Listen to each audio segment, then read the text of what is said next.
Hello everyone. I'm sure you'll be wondering why I chose that caption. Yes, I'm talking about an experience I had throughout my career, and I'm talking about um, a man that was very disciplined, a go-getter, and an achiever. But no, I am not talking about monetary or gifts, and no, I'm not talking about God. You see, I took that analogy to explain something very important.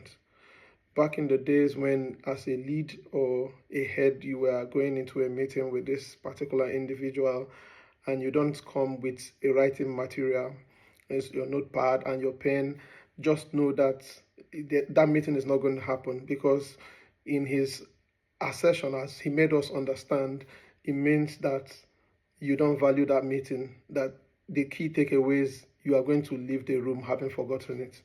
And I began to see the need for such when I grew in my career. It doesn't mean that it must always come with then pen and paper. You could actually decide to come in with a tablet or an electronic device. The most important thing is that points noted, points agreed were written down and actioned.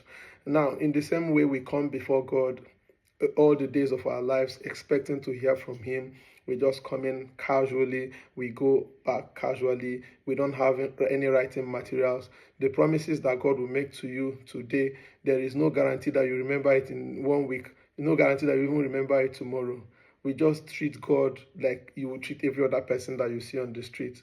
You are coming before the presence of God, you don't have writing materials to take note of things that he will tell you, to take note of the scriptures that the Holy Spirit will breathe into your spirit. You just walk in like that, like it's a ceremonial thing, no regard, no respect. Now we must change our attitude, when it comes to appearing before God. And it doesn't just end in the matter of meditation. You see people, even in their expectations, show how low we value God. You are praying and trusting God for admission.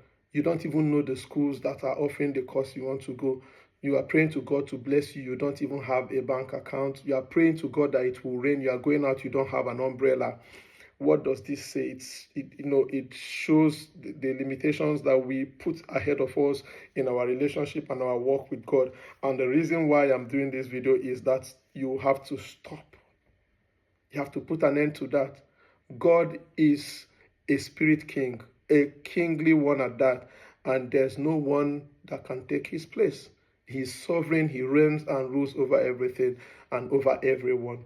And so when next you come in before this king who is your father, you must show some level of respect, faith, trust, and reliance on his word.